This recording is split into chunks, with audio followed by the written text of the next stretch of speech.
Hello, everybody. My name is Rafael Chacin, as known as El Capitán Rafucho. And right now, here's a special episode of Face to Face, which we can interact. So, come to creators right now. So, in this episode of Face to Face, because the last one, we just see Tyler Coleman from Philly Sports Talk Podcast speaking about baseball, basketball, football, the Eagles, and of course, wrestling. But right now, it's been like in a long time because this is a special episode for any of us. Because right now, I had something very special for you guys. It is talking about one of the most interesting content creators, not only providing for basketball, also for football, and also interesting things. So you might know because there's only one thing that we can learn about it, and he provides everything. So right now, ladies and gentlemen, I would love to introduce to you one of the coolest content creators that I want to interview on this episode of Face to Face. He is the man, the myth, the legend. Here it is, folks. Here it is, Coach Edd. Welcome everybody to Face, a special episode. So, how's it going, Coach?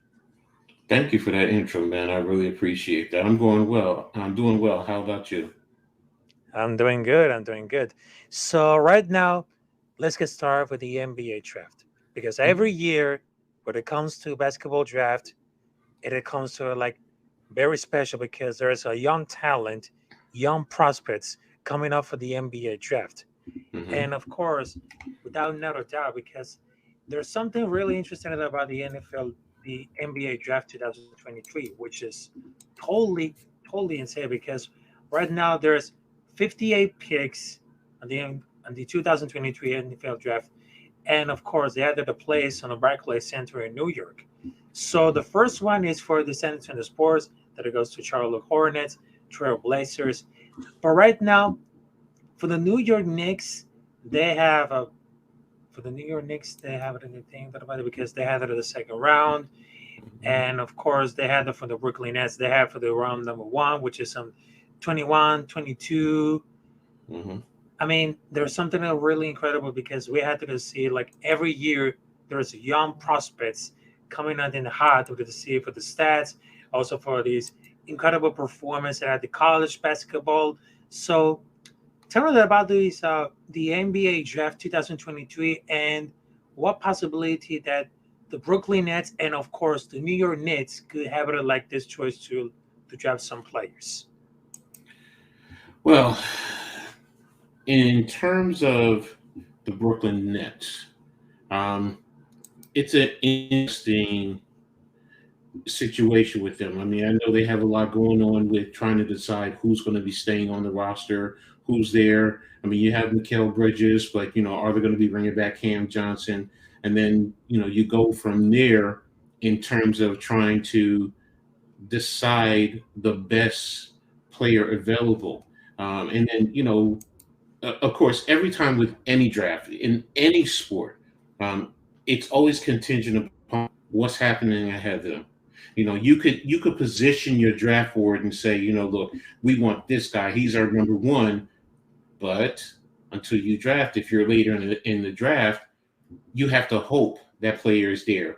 Now, you also want to set up, well, if he's not there, which way do we go? So it's kind of hard with the Brooklyn Nets.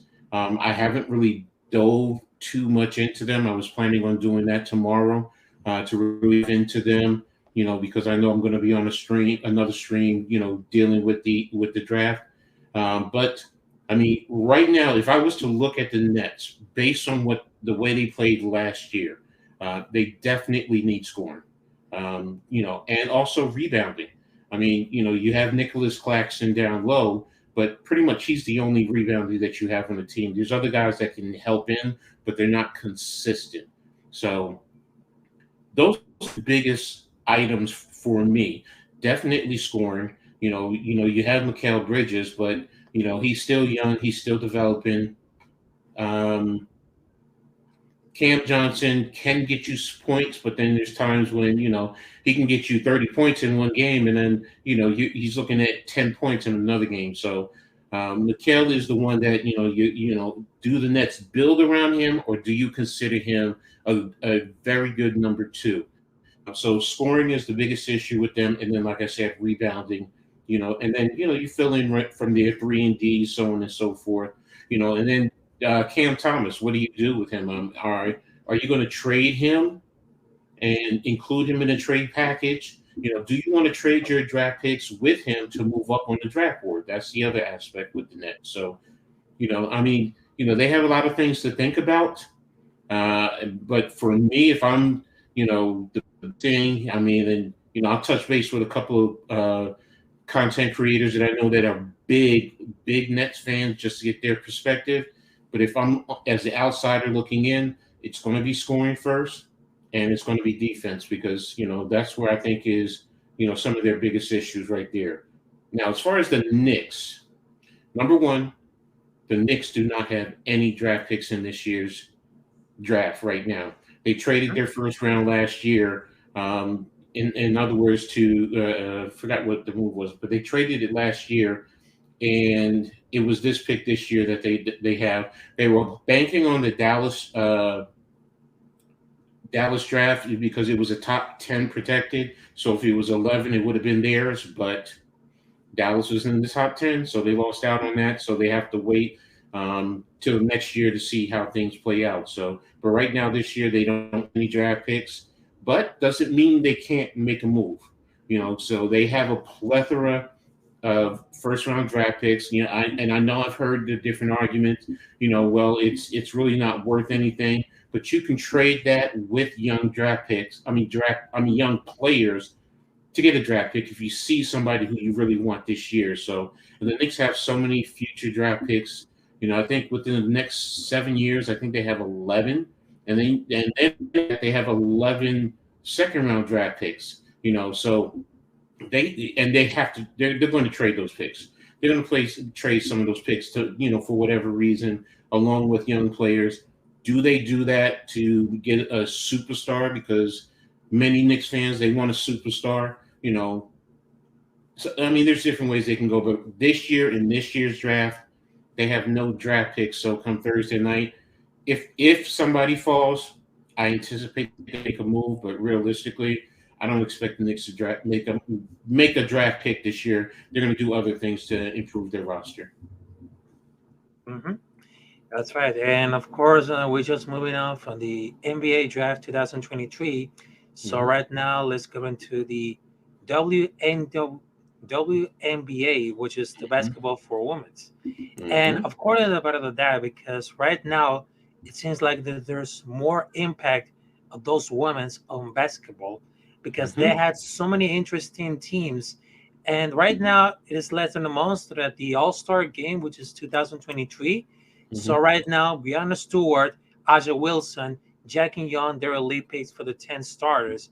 And the receiver together right here because right now, everybody is set for July 14, and of course on July 15, which is on July. And Jackie Young was she made it the first All-Star game last season, and during this most improving playing campaign, and somehow it's got it even better. Here are 28 points per game, but at the career high. And of course, one of the last that it was Jill Lowe, because everybody knows she would take another bigger load that season after the departures of Sue Bird and Brianna Stewart, and she would handle it admirably. And Lowe recently poured in career high 39 points and a win over the Wings.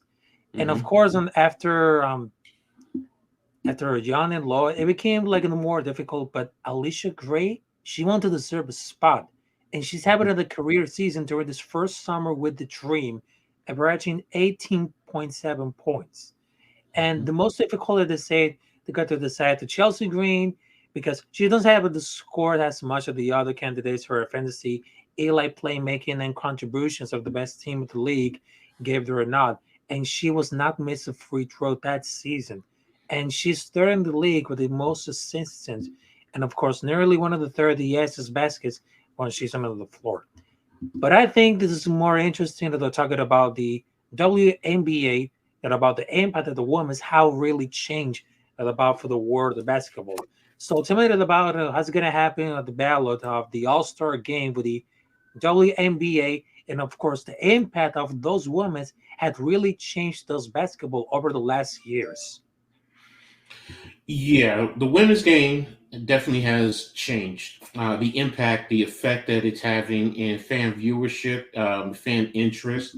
You know, yes, we can talk about what happened in the NCAA when you had LSU in Iowa with Caitlin Clark and Angel Reese down at LSU. The whole ring situation and so on and so forth, which sparked some interest. But to me, the one impact, and I'm grateful that she's here, is Brittany Griner.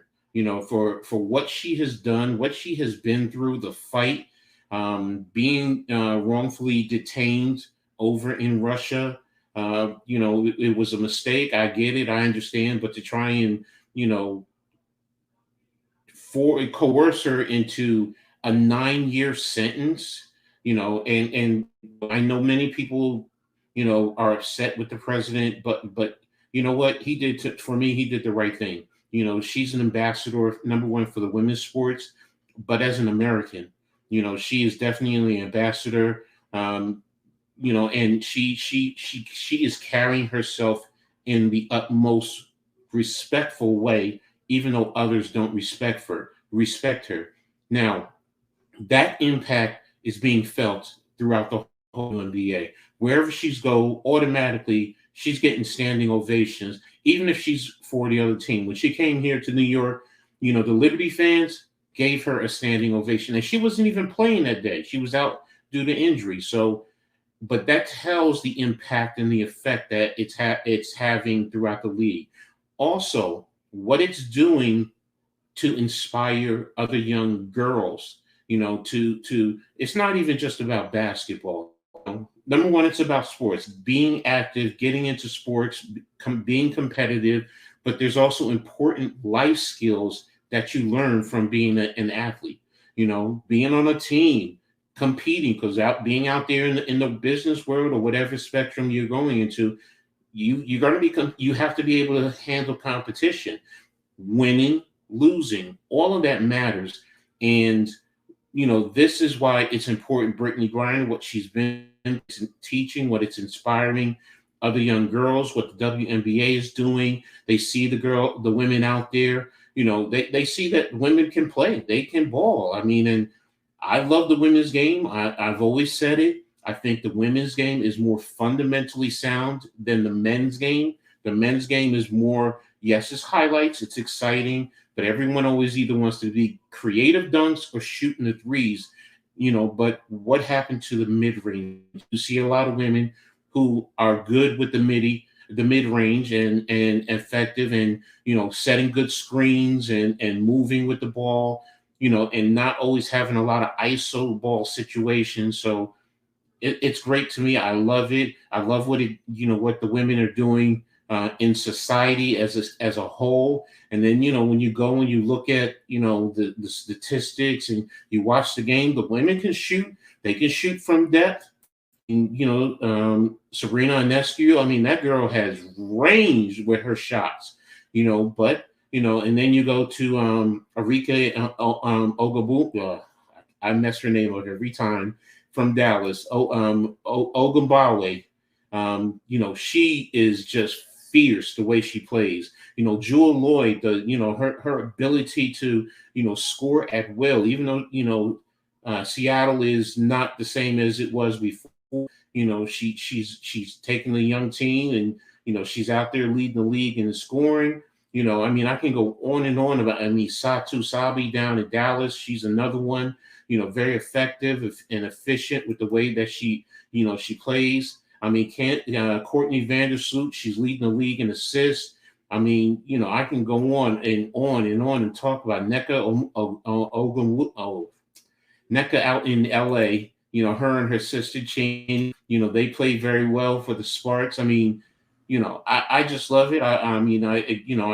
Elena Delle Donne down in Washington. I mean, I could sit here and go on and on about the women's game. I just love it. I love watching it. I love the way they play. And it's an exciting brand of basketball.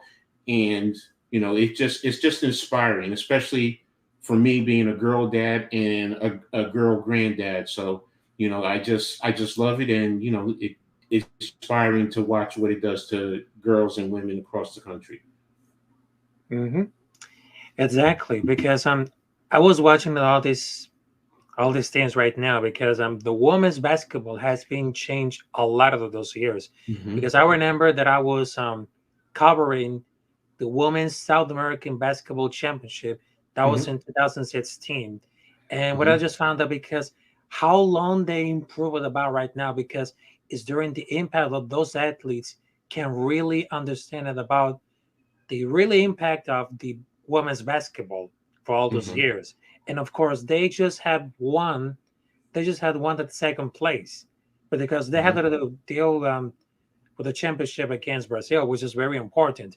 And I think that not only United States they had a really great impact in basketball, which is the WNBA, but also in other parts of the world, like in Europe, in South America, Central America. I mean, they're everywhere, and they noticed that about the greatest of those athletes have been involved for all those years, and they mark a generation because they actually make sense because it's all about the power and of course the offensive and of course all these women on this basketball they prove that she can do anything on the court because what I just saw with all these women in basketball like the women's South American championship in 2016 it blew me away because they define a generation and they have a great spark, a great impact for all those years. And everything go for the NWA, which is the basketball, which is the NWNBA, which is totally amazing. And I respect that. Mm-hmm. And of course, I just wanted to tell to everybody else because right now, let's just keep moving to basketball, also for football, which is the Mm-hmm. most important thing that at the season when it comes to July, August, and of course from September to February, when it comes to regular season, the playoffs, and of course for the Super Bowl. Right Mm-hmm. now, it is a time for the New York Giants because all over that season, because the last season with Brian DeVol, it became Mm-hmm. like more powerful because they had a much defense. And of course, for that draft on the NFL 2023, they just drafted a center, which is tremendously incredible. And of course, a wide receiver named Jalen Head, which is very interesting. So right now, give me your thoughts about how did you got to draft the center and of course wide receiver Jalen Hart. And of course, because after the 22-23 season for the NFL, they just went like really incredible with Ryan DeBall and of course with Daniel Jones, Saquon Barkley, and for the draft. So give me your thoughts about how really important about the impact of the 2023-2024 season for the New York Giants. Well, the impact, the effect. Well, let me back it up this way. Okay, Mm-hmm. coming from where the Giants were previously under the Joe Judge regime and the Dave Gettleman regime to what Yep. you see now, it's night and day. Now, the previous regime, it just spewed ineffectiveness, so, yes, incompetence. Uh-huh.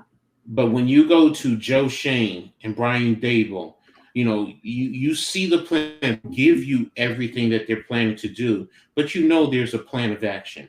You know that they are, going through everything. They're evaluating every aspect of, and it's not just players, it's coaches, it's the other staff members within the organization. Do you fit into what is being built within that organization? That's the first thing. If you don't fit into that, doesn't matter how talented you are, doesn't matter who you are. You know what? Wish you the best of luck. And when we see you on the football field, it'll just be competition. But if you don't fit into what we're doing here, then it's just that, and that's the biggest thing. Now this past season, no one, very few people and Giants fans expected the Giants to do what they did. You know, end up with the record that they did, and then make the playoffs, and also get a first round win. And plus when you look at the talent that was out there, it's just amazing. You go to Brian Dable, you mentioned him, what he's done, the effect that he's having, the coaching strategies, the confidence that he's instilling in the players, the other coaches, Mike Kafka, a new offensive coordinator, play caller. He's had to work with him to develop him to be confident and to give him to to be able to make the necessary calls. Kafka is a smart coach, but it's a lot. It's the pressure is different when game day you are making those calls.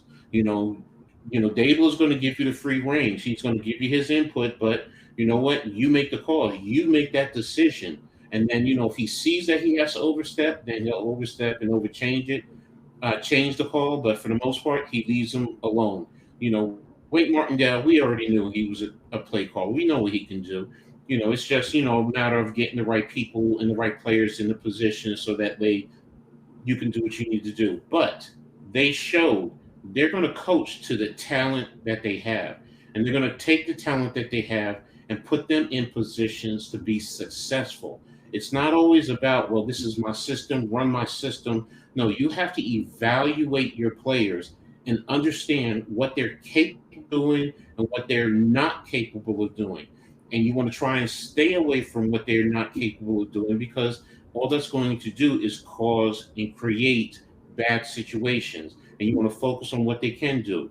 People want to talk about Daniel Jones. That was the big thing. Look what he did. I mean, yes, in the beginning of the season, it was heavily run, and then things changed. The dynamics changed. Teams adjusted to what the Giants were doing. And yes, Daniel Jones was able to, I'm not going to say dominate, but he was able to hit in the passing game at the right time, at the right moments. Now, with the draft, I mean, you saw with the Giants the inefficiency in the middle of the offensive line. That's why getting a center was paramount. Whether it was John Michael Schmidt or someone else, you got John Michael Schmidt, the number one rated center. He in a sense fell to you. Great. Now let's get him ready to go out there to stabilize the middle of your offense. You have other young guys, and in Azuto, we don't know what's up with McKeithen, Bredesen. They're still young. That when you put them together, and if things work right, you now have a stable middle of your offensive line, hopefully. And then yes, we understand about Evan Neal. Evan Neal was a rookie. I know many people expected him because he came from Alabama to just jump in and dominate. But no, you can't dominate going from college to the NFL. It takes a year or two, to adjust to the speed, to the techniques. Because guys are grown men. This isn't, Evan Neal being 22 years old, 23 years old, and going up against an 18, 19, 20-year-old kid. He's going up against grown men, some men in their mid-30s. They know so many different tricks. So, will he develop? That's what many of us Giants fans are hopeful of. He has the tools, and if he develops and the other guys develop on that offensive line, that's why Michael Schmidt was important. Then you have the makings of a very good offensive line that can grow into somewhere that can possibly grow to be an elite offensive line. They're not there. I'm not saying they are, but what I'm saying is if they can develop, they have the makings of it. So, and then, defensively, you saw what Wink did with what he did with much of the talent that he had, still made it work. The linebacker depth was the linebacker play was not good. But now, getting Bobby Okereke, in here, it can Darian Beavers come in and, take off from much of the excitement that many of us saw in his skill set. Who knows? But, that's the biggest thing. We got one linebacker in there. He's going to be the leader. Now we take it from there, getting depth in of the defensive line so teams cannot run on us, because that was the biggest thing teams were doing last year. They were just running. But now We can now work to take away their run game and make them one dimensional.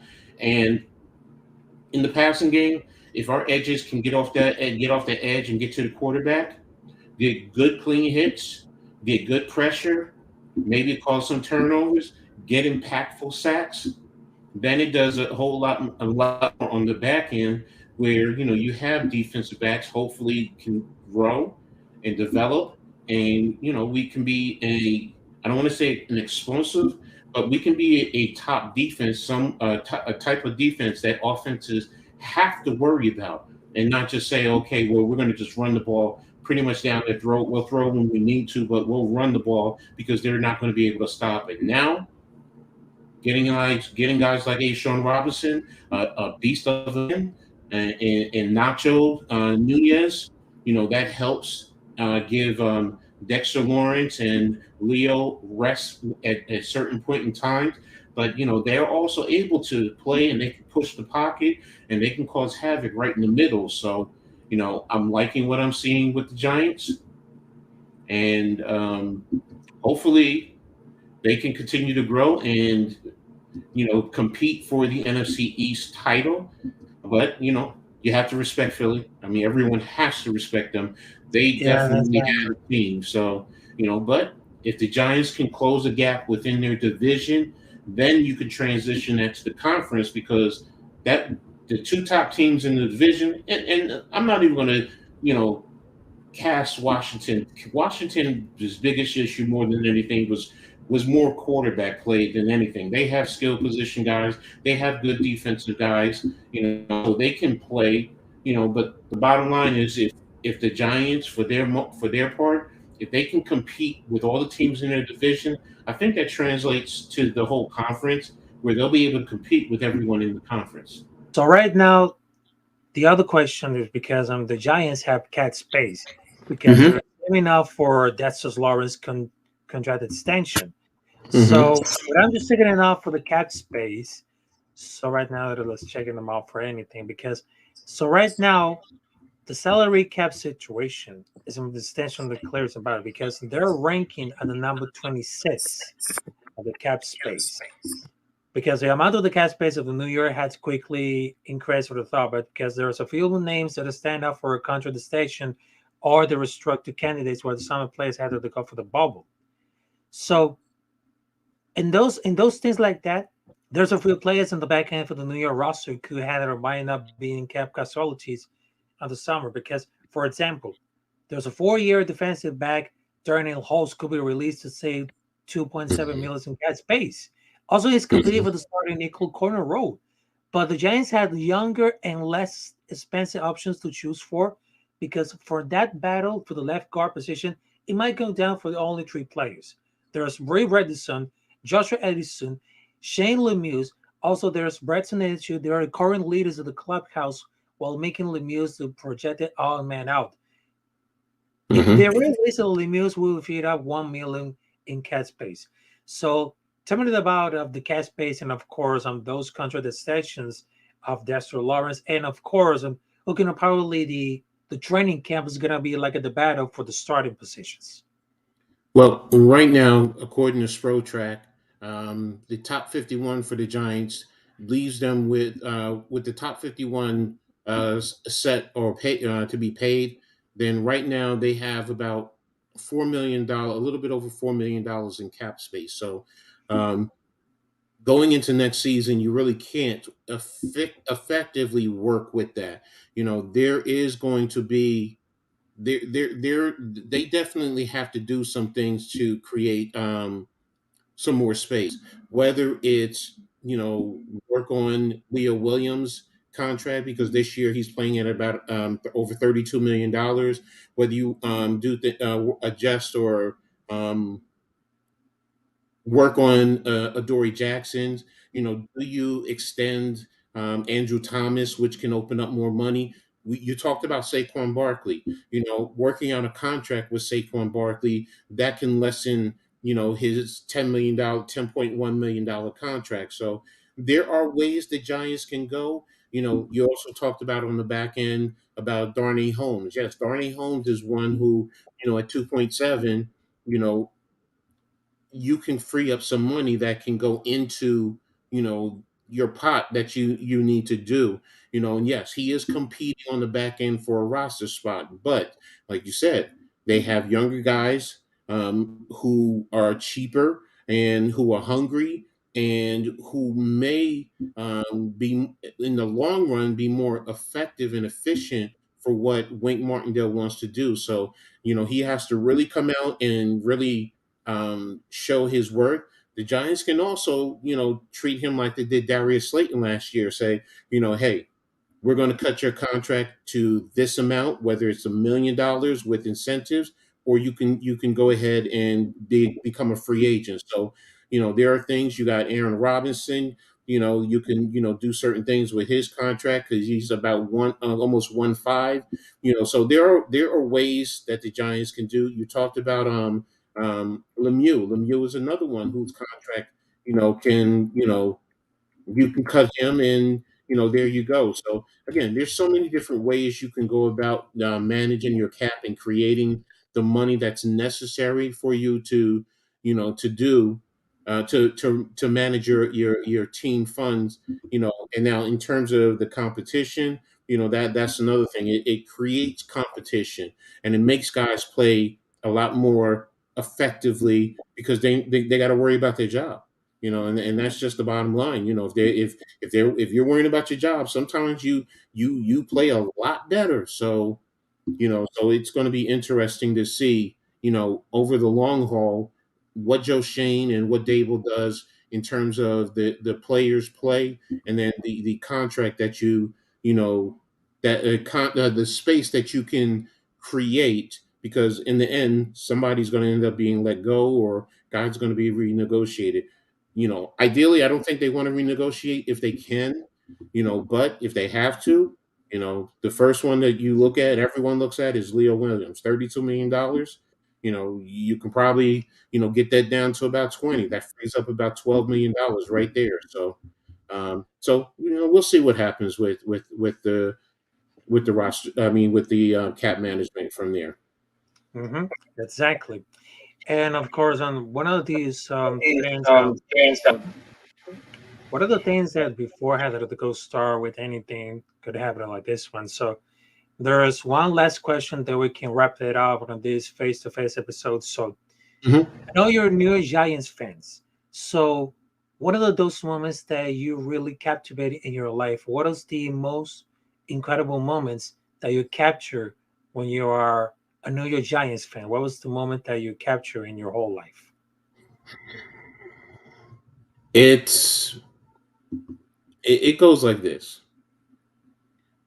As a kid, I grew up. My dad is a Steelers fan, Mm-hmm. and I knew the Steelers from the 1970s. I saw all the Super Bowls. My dad sat me down as a young 6, 7-year-old kid, and I'm sitting down, and as I get older, I start to understand. I start to identify with the players and so on and so forth. Now, I say that because I had no concept of the New York Giants until he took me to see the Giants and the Pittsburgh Steelers play in a preseason game in 1979. And that was the year they drafted Phil Simms. And that was the year I became a Giants fan, because I said, oh, New Jersey, because the Giants were playing it at the then Giants Stadium, now the Meadowlands. The Giants were playing then in the Meadowlands in New Jersey. And that's when I said, oh, New Jersey has an NFL team. So I transitioned as a 12-year-old kid to be a New York Giants fan, and then it's all been history from there. I've seen all the Super Bowls, everything. So, pretty much that's the greatest impact. And going to my first NFL football game as a 12-year-old kid, even though it was preseason, with my dad, and learning that there's a professional team playing in New Jersey, literally 35 minutes from where I was living at. I was hooked. That's when I became a Giants fan, and it's history from there. Yeah, and that's because I remember that I was watching on some old videos and about the NFL because I'm Hmm. just still learning about the American football, which is the NFL, and that was very Hmm. interesting. And one of those things that I just saw that about the New York Giants, it was two Super Bowls. It was in 2007, and that was in 2011 that can remember because Hmm.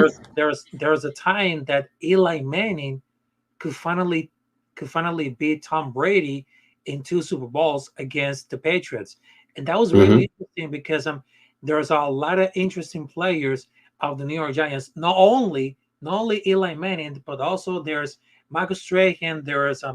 Lawrence Taylor. I mean, you can count on all these things that the New York Giants have been one of those important teams at New York City because not only they got from the basketball, which is the New York Knicks. Also, they have the Yankees for the baseball, but also they have the Rangers in hockey.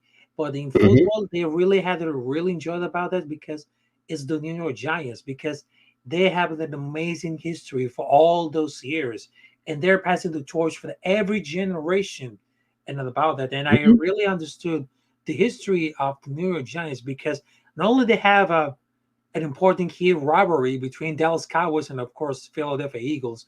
But also, those are the most important things that we can really connect it about all these persons who are for belong for New York, and of course, for every time we see for the city of New York, they're painting in blue because they're represented all those Giants fans because they remember every Sunday night football. When it comes to New York Giants, every New Year fan had to watch the importance and, of course, how really is the impact of this football team, which is the New York Hmm. Giants. Hmm. Exactly. I mean, the history of, and that's the thing when you talk about the history of the Giants. I mean, if we look in the Super Bowl era, yes, they have four Super Bowls. But what most people don't know is the Giants really, because remember, the NFL has been going on since the 20s, the 1920s. So if you look at it, you have Green Bay, who has the most overall championships. That's championships and Super Bowls. Then I believe it's the Chicago Bears. Then it's the New York Football Giants. And that's the thing. Most people don't realize that the New York Football Giants have eight. I think Chicago has nine, if I'm not mistaken. But if you look at that impact over the course of the history, of the NFL, professional football, American professional football, that's why the Giants are considered an iconic organization because they have the championships, they have that cachet, behind them. People can talk about Dallas, the Dallas Cowboys. Previously, I believe they were the Kansas City Titans before they became the Dallas Cowboys. You can talk about the Philadelphia Eagles.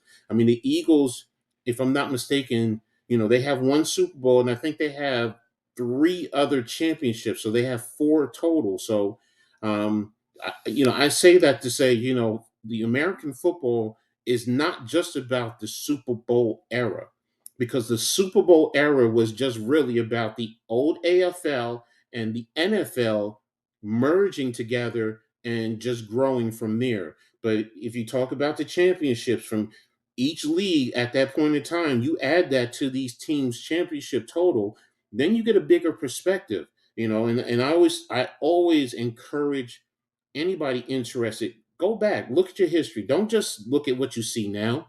Go back and look at how the NFL has grown, how where it is. Look at the championships because back in the days, it was about Green Bay, and Green Bay was that dominant in the 60s. They were just that dominant. But, I mean, things have changed. Teams have gotten better. You've added more teams, and that's why we have the product that we have now. So, it's a beautiful sport. I love it, and I'm looking forward to continuing to grow even well past beyond my time here. Yeah, exactly. And for that case, we were wrapping off of this episode of Face to Face right now with Coach Adam.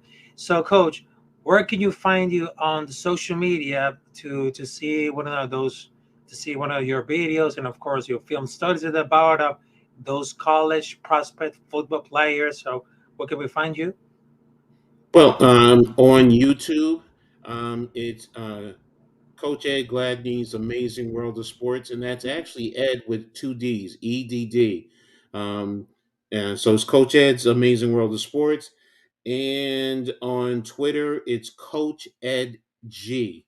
If you go to Twitter, you can find me there. I mean, you can see, everything there, my videos, my Mhm. podcast, Coach Edd's Read and Attack sports show. That's on iHeartRadio, Shadow Worlds Radio, um, iTunes, Amazon. So it's on all those platforms. So you can always find me. You can find me all over the place, or you can just email me, Ed's Amazing World of Sports at gmail.com. All right, so right now, thanks, Coach Edd, for giving the opportunity to join us on this special episode of Face to Face with Rafael Chacin, and of course, make sure to subscribe not only to Coach Edd on YouTube, but also to Rafael Chacin on YouTube, and Mhm. of course, on any social media. And of course, it's been a pleasure to talk with you about basketball, football, and of course, it's been like an incredible episode of Face to Face with Rafael Chacin with a special guest, which is Coach Edd. So I will see her there next time. And of course, it's been a pleasure. El Capitán Rafucho, Rafael Chacin. It's been like another episode. So peace out. And of course, have a great day, folks.